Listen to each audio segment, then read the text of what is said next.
Welcome to your daily discussion with Dena. I invite you to join me right here daily. Now, the topic for today, Juneteenth is here.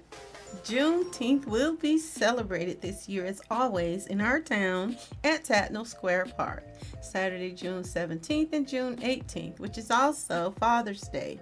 It will be celebrated from 12 to 9:30 p.m. Now, Juneteenth celebrations always fall on a weekend or within the month of June, usually on one of the teens' date. It is said to be so because many could not remember exactly what date, but it was somewhere within the teens of June. Others say it is a combination of June and the 19th. Either way, it is the date that the information was relayed to the former black slaves down in Texas that declared all 250,000 of them to be free from slavery. So let's dig just a little deeper into how Juneteenth came about and why we, black people in America, descendants of slaves, continue to celebrate it annually. President Abraham Lincoln on January 1st, 1863, issued the Emancipation Proclamation that established that all enslaved people in Confederate states in rebellion against the Union shall be thenceforward and forever free. See, what had happened was, despite the long history of slavery in the British colonies in North America and the continued existence of slavery in America until 1865, the amendment was the first specific reference to slavery that was in the U.S. Constitution, while pushing liberty and equality in the nation's founding documents, including the Declaration of Independence and including the Constitution. It failed to mention liberty or justice for the black slave, the black man, the black woman, and the black child, or even mention slavery at all in general, which was in 1776 legal in all of the 13 colonies.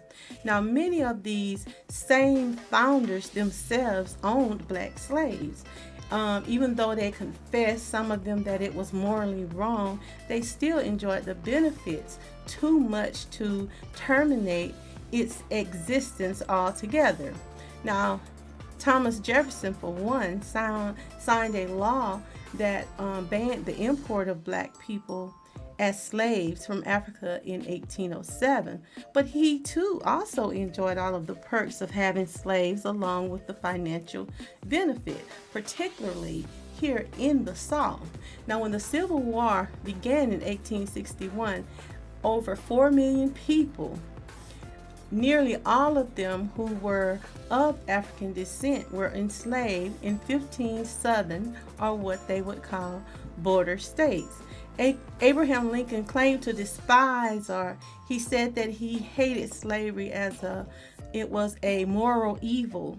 Now, I think he was a bit perturbed on how to get rid of the slaves. That is the only reason why I think he claimed not to like it. Perhaps he feared somehow that the number of slaves would eventually outnumber them and come against them, perhaps, especially as president, for he was calculating and actually used and emancipated slaves in the South to help fight with the Union, and it enabled them to squash the Confederate rebellion.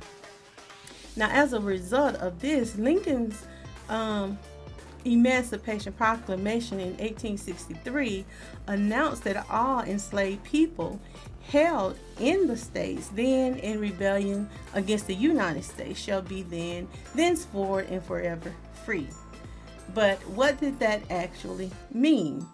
It didn't end slavery in the United States. It applied only to the 11 Confederate states at war against the Union at that time, and only those states that were not already under Union control. In order to make emancipation permanent, a constitutional amendment abolishing the institution of slavery itself had to be accepted. And in April 1864, the U.S. Senate passed a proposed amendment that would ban slavery. And it had the necessary 2/3 majority votes, but the amendment failed in the House of Representatives. Why? Because these Democrats that we love so much refused to support it. Now, as November began to approach, Lincoln was up for re-election, and he wanted assurance that there would be a victory with the Union military, and he felt it would help his cause. But he did defeat the person that he was running against at that time, George McClellan. So when Congress actually reconvened in December, the Republicans put a vote on the proposed amendment. They put it at the top of their agenda, and on January 31st, 1865, the House of Representatives passed the proposed amendment, and the vote was 119 to 56, just over the required 2/3 majority. Now, the following day, Lincoln approved a joint resolution of Congress that was submitted to the state legislatures for ratification. As we know, on April 14th, Lincoln was killed. He was assassinated. And the necessary number of states did not ratify the 13th Amendment. It did not happen until December 6th. So although Section 1 of the 13th Amendment actually outlawed chattel slavery and involuntary servitude, except as punishment for a crime, Section 2 gave U.S. Congress the power to enforce this article by appropriate legislation. Now, under the proclamation, it applied to places that were under Confederate control at that time, so it did not free black people who were enslaved instantly. Many blacks, like I said, in the border states saw those people rebelled against this Union control even after this stuff was passed. But the Northern troops continued into these Confederate Southern states, and black people fled behind these Union lines. So in essence, freedom did not just happen overnight from signing a piece of paper. And many of those white slave owners in the South particularly were not ready or willing to give up their black slaves. They didn't care what somebody had written on paper. They were like, no, we're not doing it. Many white slave owners actually moved to Texas from other states because they viewed it as a safe haven for slavery, and they wanted to continue slavery. Texas continued on with its inhumane practices under slavery because they had not actually encountered some of the fighting that was happening up north as of yet. So there wasn't a significant presence of the Union troops there at that time. That is, of course, until federal troops reached Galveston, Texas. And they reached Texas in the spring of 1865.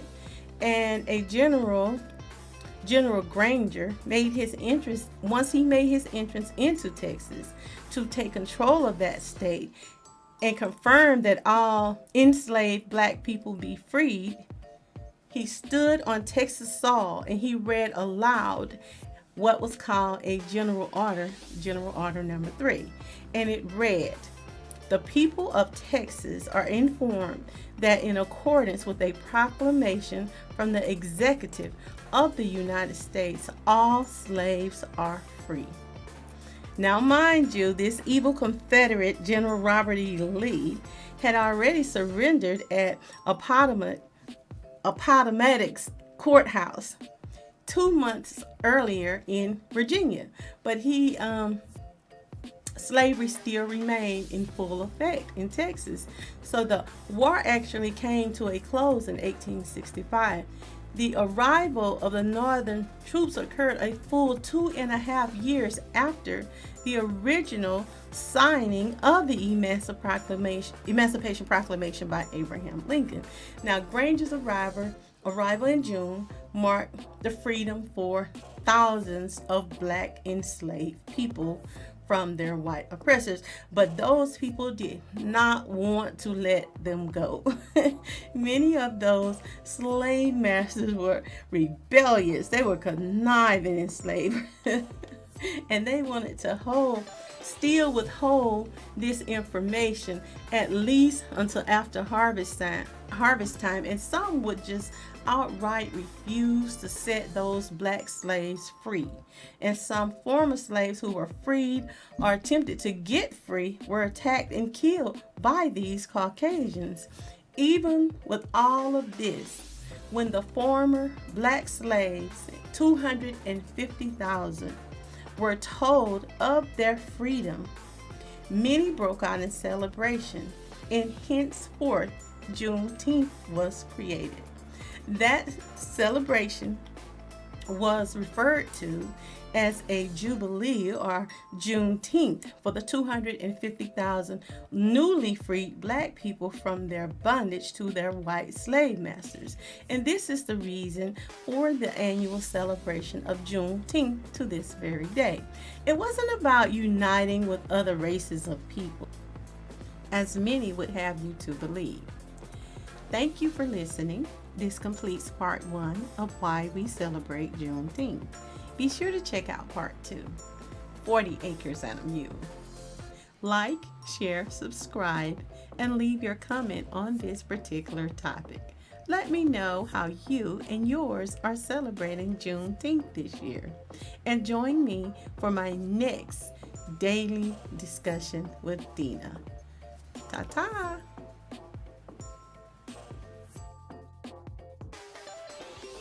This concludes the daily discussions with Dena. Join us Monday through Friday at 12:30 p.m. Like, share, subscribe, and leave a comment.